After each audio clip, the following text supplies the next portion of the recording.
Sejam bem-vindos novamente, retornando ao nosso segundo bloco aí da classificação das constituições. Vamos direto para a sexta classificação aqui, quanto à elaboração.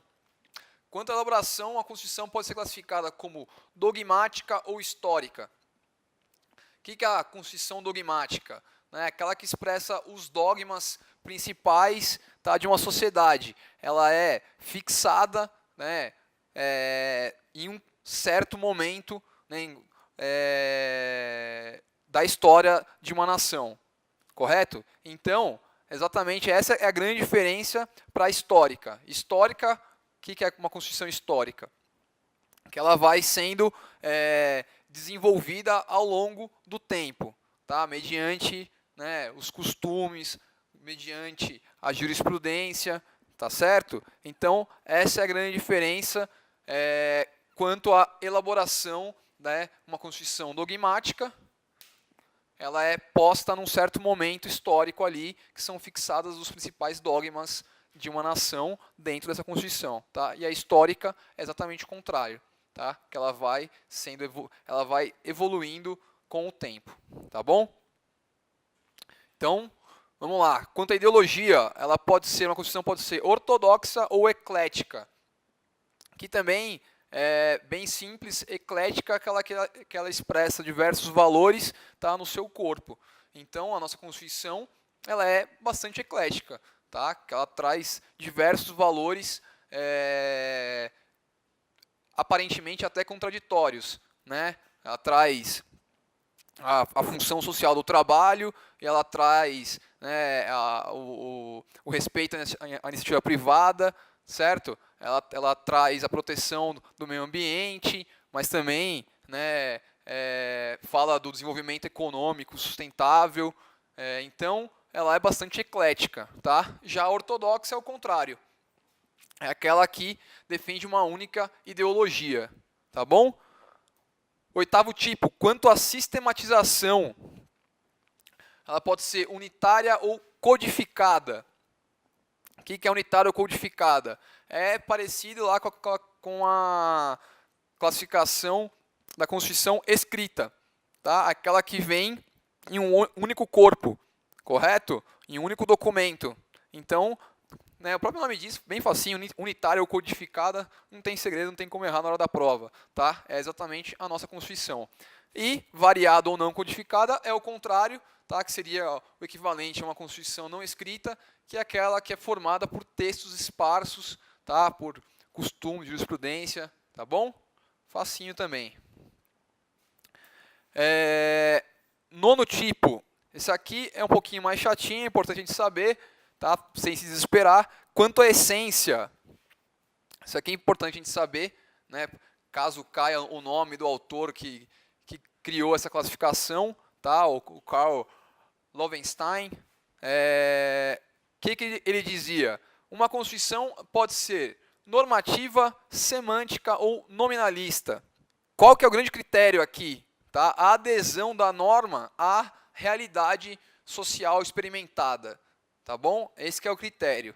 Tá? Então, repetindo, tá? O grande critério quanto à essência, na verdade, quer dizer quanto, né, a aderência da norma constitucional em relação ao que acontece no mundo real da política, mundo real do país. Tá? Então, uma Constituição normativa é aquela que tem total aderência, suas normas têm total aderência ao que acontece no mundo real.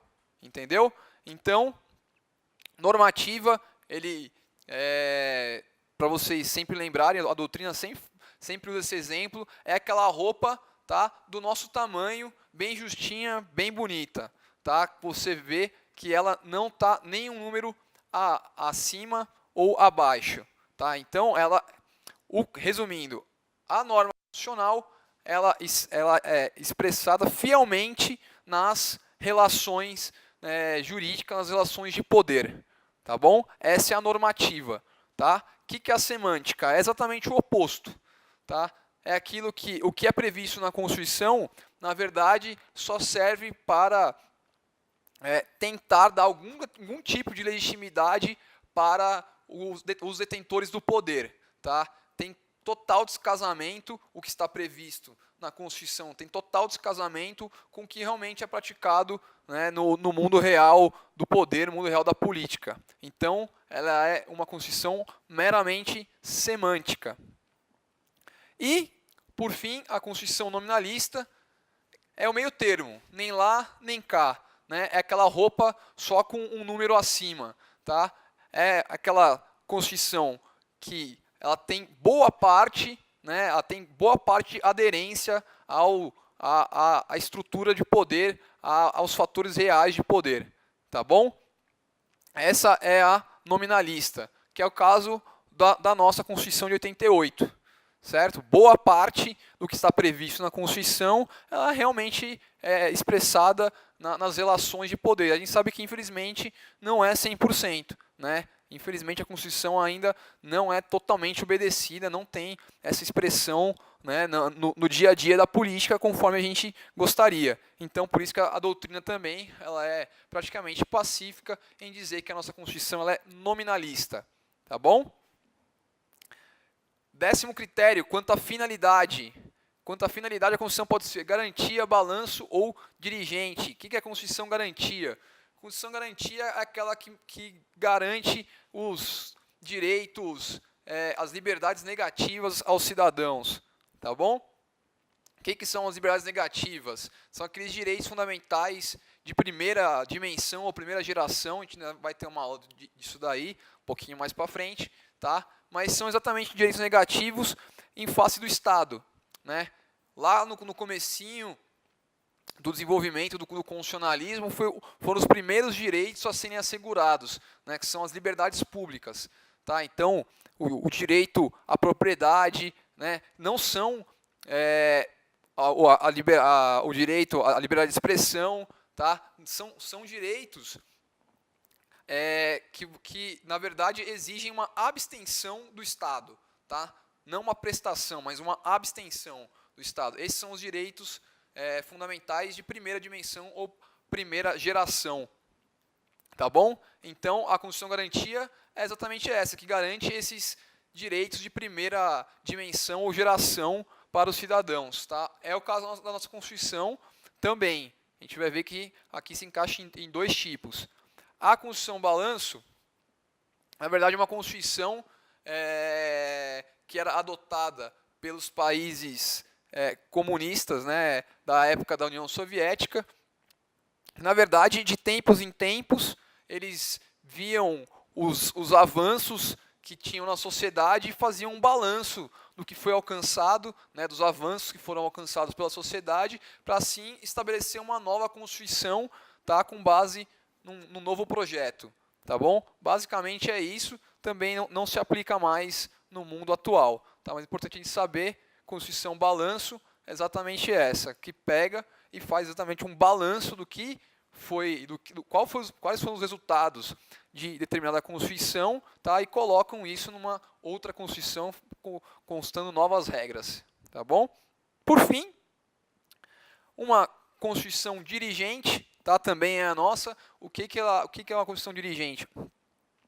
Constituição dirigente é aquela que impõe um projeto de desenvolvimento da sociedade, tá, para o Estado em si, para os três poderes. Tá? Então, é exatamente o caso da nossa Constituição. Tá? Ela determina os fins a serem alcançados pelo poder estatal, pelos três poderes. Tá bom? Então, por exemplo, saúde para todos. Você vê que isso nitidamente é um programa a ser seguido por todos os poderes. Concorda? Assim como educação para todos, assim como meio ambiente equilibrado, como proteção ao idoso, proteção à criança. Tudo isso são programas a serem seguidos pelos três poderes, tá? Para, assim, concretizar um avanço da sociedade. Tá bom? Essa é a Constituição dirigente. Quanto ao sistema, uma Constituição pode ser principiológica ou preceitual. Preceitual, aqui, é quando ela possui, basicamente, regras e não princípios. Tá bom? Então, Principiológica é exatamente o contrário, onde tem é uma Constituição que no seu corpo traz bastante princípio. Tá? Então, é o caso da nossa Constituição do Brasil. Ela traz bastante princípios, então ela é considerada, ela é classificada como uma principiológica. Tá? Se ela trouxesse basicamente regras e não princípios, a doutrina classificaria ela como preceitual. Tá bom? Também facílimo. Quanto ao mais um tipo. Quanto ao local de elaboração ou origem de sua decretação. Heteroconstituição, autoconstituição. Aqui, basicamente, o que diferencia é que a Constituição ela é feita, né, e promulgada pelo próprio povo. Então, quando ela é feita e promulgada pelo próprio povo, ela é uma autoconstituição. A nossa Constituição, esqueci de colocar aqui, é exatamente uma autoconstituição. Correto? Não tem segredo. A heteroconstituição já é o contrário.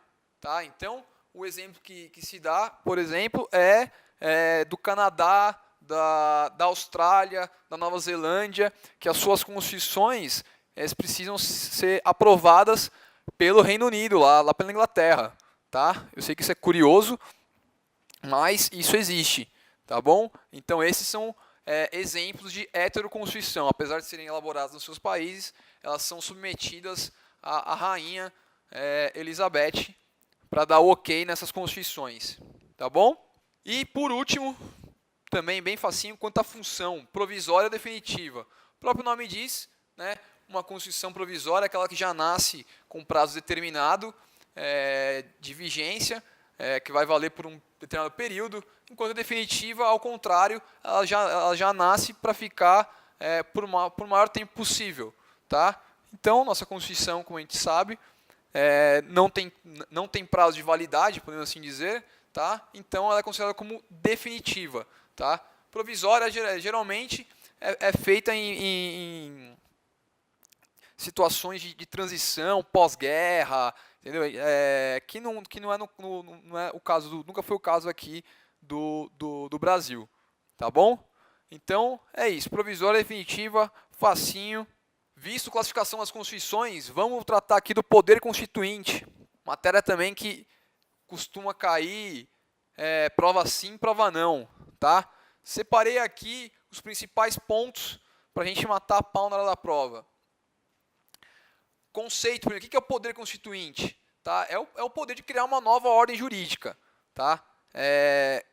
É um conceito. Ele depende, né? Ele pode mudar de acordo com as suas as espécies, que a gente vai ver ainda, mas basicamente é isso. O poder constituinte ele vai criar uma nova ordem jurídica, seja uma inteira ordem jurídica nova, né? Uma ordem jurídica completa, que seria um poder constituinte originário, né?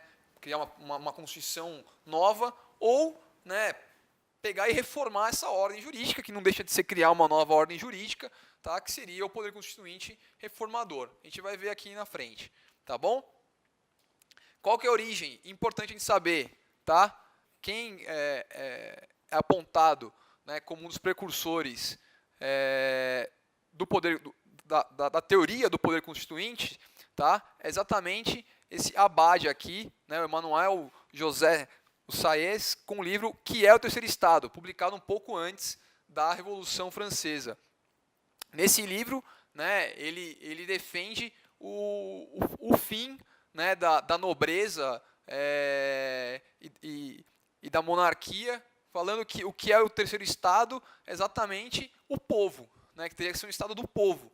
Então, um pouquinho antes da Revolução Francesa, era isso que ele defendia, e ele acabou sendo bastante exitoso nisso daí, que foi daí que saiu também a Constituição da França, de 1789, pós-Revolução Francesa.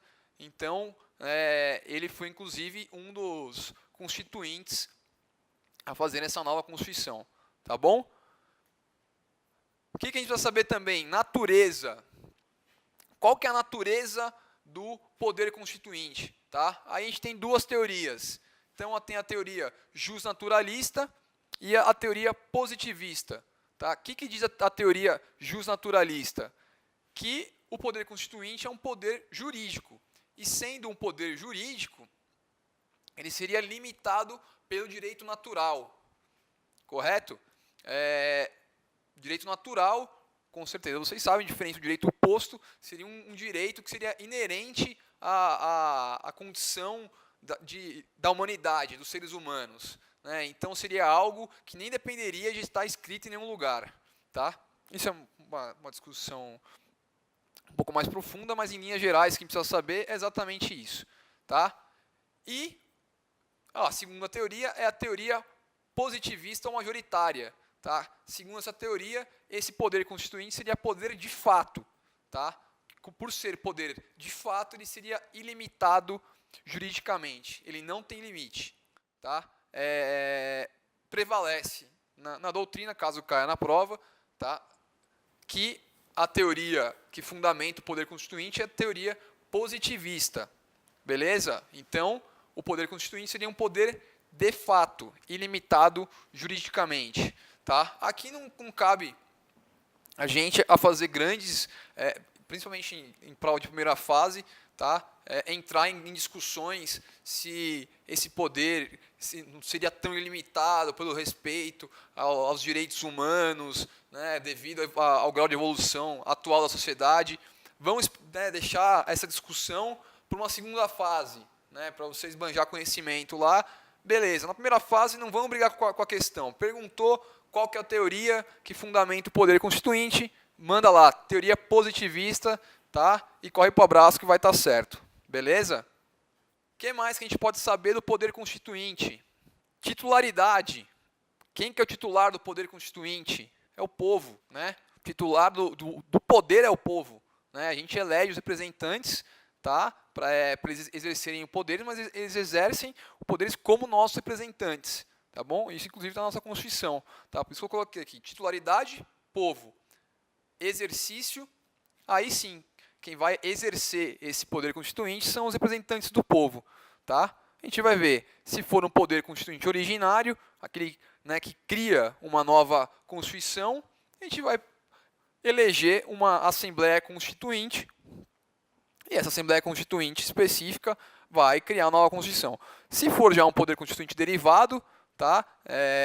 No caso aqui, um poder constituinte reformador, né? Vão ser os nossos deputados federais, os nossos senadores, eleitos normalmente, vão poder alterar a Constituição.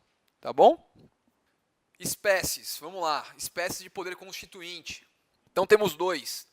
Bem, também aqui não tem segredo. Poder constituinte originário ou primário, o próprio nome diz, né? Se ele é originário ou ele é primário, ele tem o poder de criar uma nova ordem jurídica constitucional, uma nova Constituição, tá? Também separei aqui para a gente não esquecer as características. Quais são as características do poder constituinte originário? Então, primeiro, ele é inicial. O que é inicial? Exatamente isso. Ele vai fundar, né, uma nova Constituição. Ele vai partir, aí vai dar início a uma nova ordem jurídica constitucional. O que ele é autônomo? Ele é autônomo, ele não precisa respeitar nenhuma regra pré-constituída, tá bom? Por isso que ele é autônomo. Ilimitado, mesma coisa, ele não tem, né, ele por prevalecer que ele é poder de fato, tá? Ele é ilimitado juridicamente. Então, ele também não tem que respeitar nenhum direito prévio à Constituição. Ele funda uma nova ordem constitucional por inteiro, tá bom? E incondicionado, também na mesma linha, tá? Ele não tem que respeitar nenhum outro procedimento, nenhuma outra condição, tá bom? Você vê que o poder constituinte originário, ele tem ampla margem de conformação de uma nova ordem constitucional, tá? É isso que a gente precisa sempre lembrar, tá? Ele é poder de fato, tá? Não é poder de direito.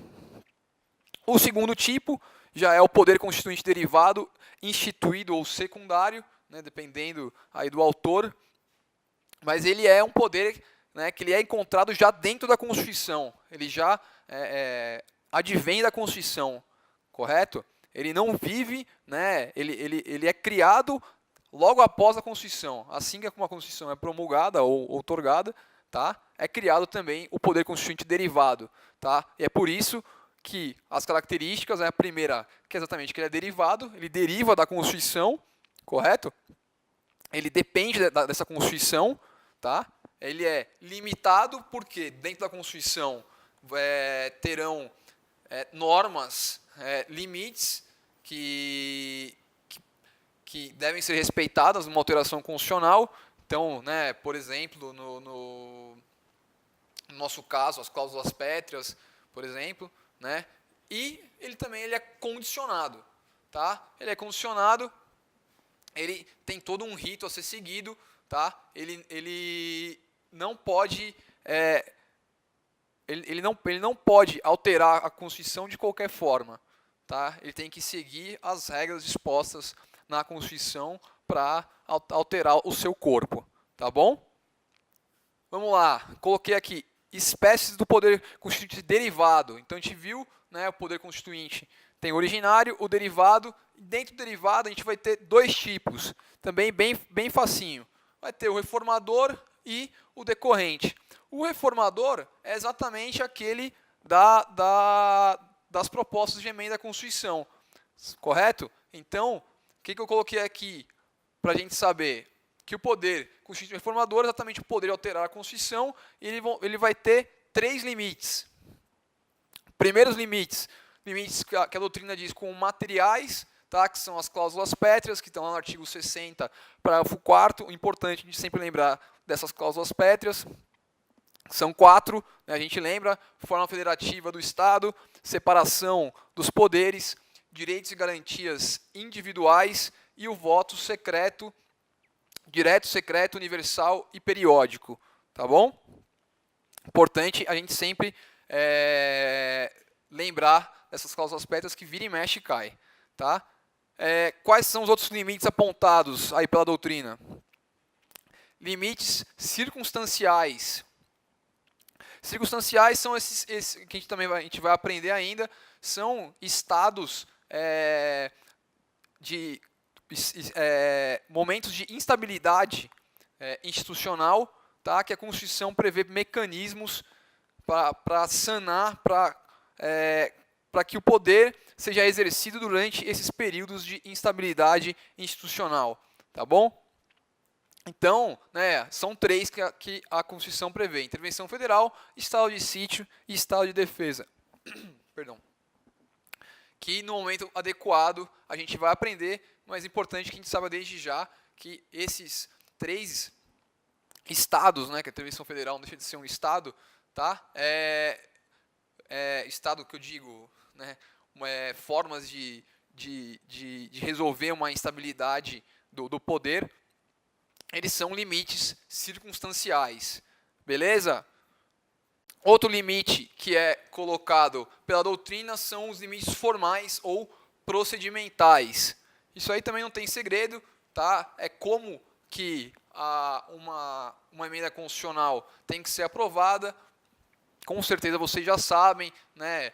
São basicamente 2 regras que a gente precisa lembrar: iniciativa, né? Quem tem iniciativa para propor emenda à Constituição não pode esquecer: presidente da República, 1/3 dos deputados ou dos senadores e mais da metade das assembleias legislativas, sendo que em cada uma delas elas tem que haver a manifestação de maioria relativa, tá bom?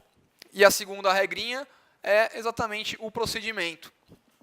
O procedimento, o que é? A votação tem que ser uma votação em 2 turnos, correto? Em cada uma das casas. Então, 2 turnos na Câmara, 2 turnos no Senado e aprovação por 3/5. Beleza? Também não pode esquecer isso daí, que vira e mexe cai, tá? E por fim, um outro limite formal que está previsto na Constituição: caso a proposta de emenda seja recusada, tá? Ela só pode ser apreciada novamente, ela só pode ser reapresentada na próxima sessão legislativa, no próximo ano, tá bom? Isso daí também a gente passa desapercebido, mas é importante a gente saber. Segundo tipo de poder constituinte derivado é o poder constituinte decorrente. O que é esse daí? É o poder atribuído aos estados de elaborarem suas próprias constituições. Tá? Então, por exemplo, o Estado de São Paulo todos os estados têm a sua Constituição, né? O Estado de São Paulo tem a Constituição lá de 89, logo depois da Constituição de 88, que o Estado estabelece suas normas constitucionais, tá? Só que, obviamente, ele, por esse poder constituinte decorrente não ser um poder constituinte originário, tá? Ele é limitado, ele é condicionado, tá? Ele precisa sempre respeitar, né, alguns limites impostos pela Constituição Federal. E quais são esses limites? Tá? Então, a doutrina aponta 3 limites. Primeiro, princípios constitucionais sensíveis. Vamos pegar aqui para ler. Artigo 34, inciso 7º. Então, quais são os princípios sensíveis? Está aqui, ó. Forma republicana, sistema representativo e regime democrático. 2. Direitos da pessoa humana. 3. Autonomia municipal. 4. Prestação de contas da administração pública, direta e indireta.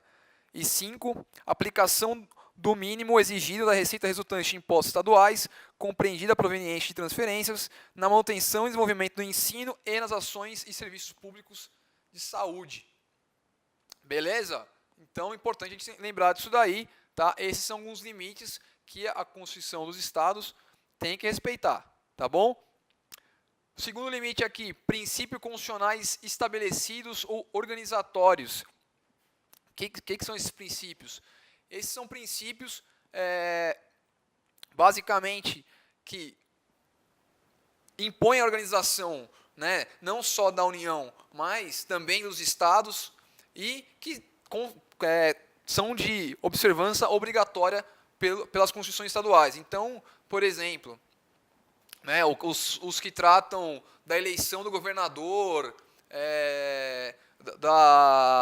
do número de deputados na Assembleia, da sua remuneração, tudo isso, por mais que está previsto na Constituição Federal, né, são princípios estabelecidos, organizatórios, que devem ser observados pelos estados, correto? Também não tem muito segredo. E o último aqui, princípios constitucionais extensíveis. O que seriam esses princípios constitucionais extensíveis? Mais ou menos na mesma linha, princípios que abordam temas, certo? Que dispõem sobre temas que toda essa normativa tem que ser obrigatoriamente observada pela Constituição do Estado. Então, por exemplo, tá? A Constituição trata bastante sobre as regras de servidor público, correto? Vários princípios ali, eles são extensíveis para as constituições dos estados. Tá? As constituições dos estados não podem dispor diversamente do que está previsto ali. Tá bom? Também vai tudo naquela linha da limitação, né, desse poder constituinte derivado. Tá? Também não tem muito segredo. Tá bom? E aqui, por último, também é importante a gente saber consequências de uma nova Constituição, a teoria da recepção. O que fala da teoria da recepção? Né? Fala exatamente, né, quando tem uma troca de ordem constitucional. O que acontece com as leis que foram, por exemplo, publicadas numa Constituição, numa ordem constitucional anterior? Né? A gente sabe, a gente tem até hoje decreto-lei da década de 30 que está vigente. Né? Por exemplo, decreto-lei que trata da desapropriação até hoje está vigente. Tá? Mas como é que a doutrina fala que...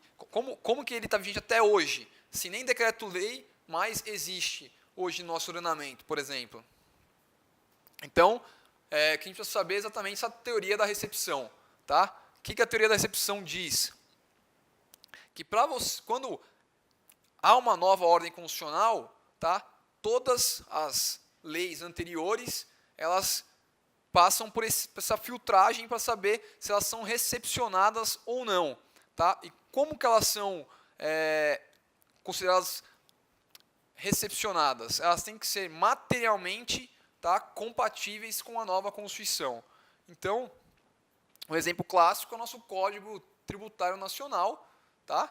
Que ela é uma lei que nasceu ordinária e que, quando surgiu a nova Constituição de 88, foi disposto que as leis que tratariam sobre o Código Tributário Nacional, o Sistema Tributário Nacional, seriam leis complementares.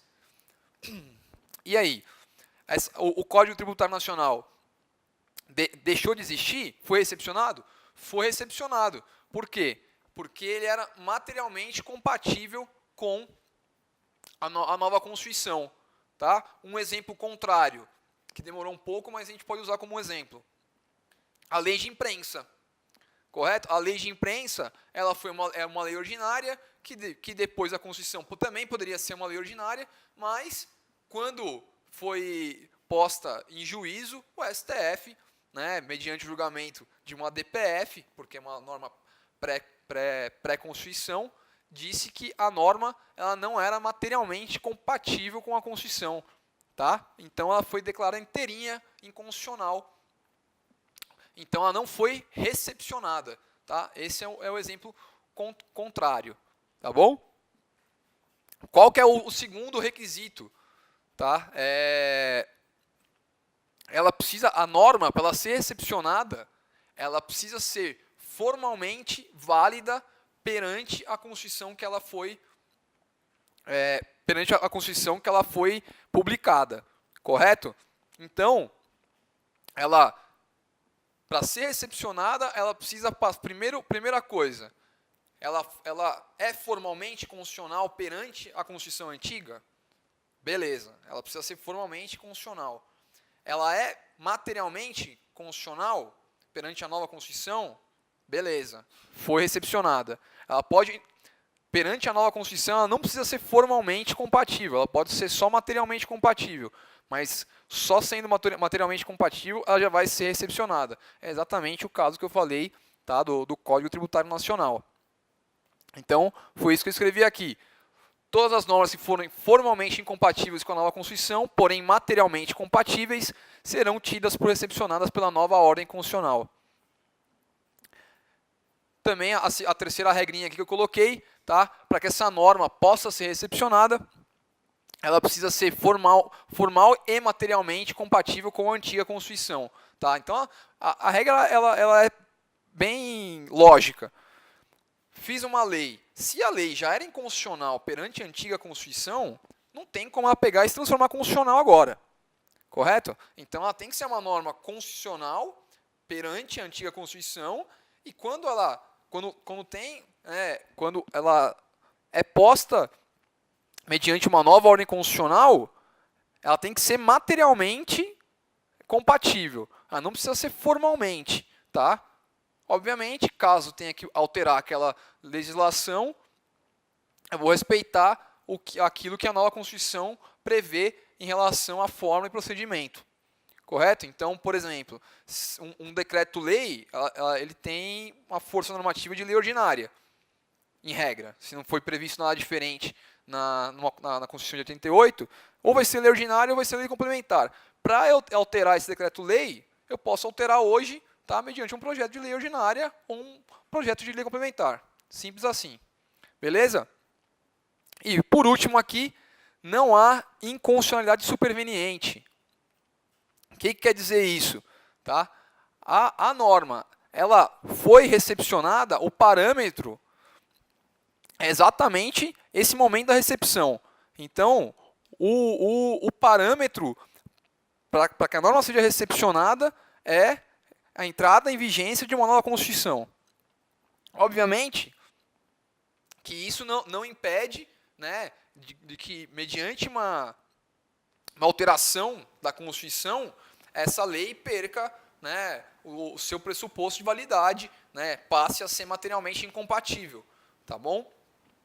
Mas isso não quer dizer que ela foi que há uma inconstitucionalidade superveniente. Ela basicamente deixou de ser recepcionada, tá bom? Importante também a gente lembrar disso daí, porque cai bastante em prova, tá?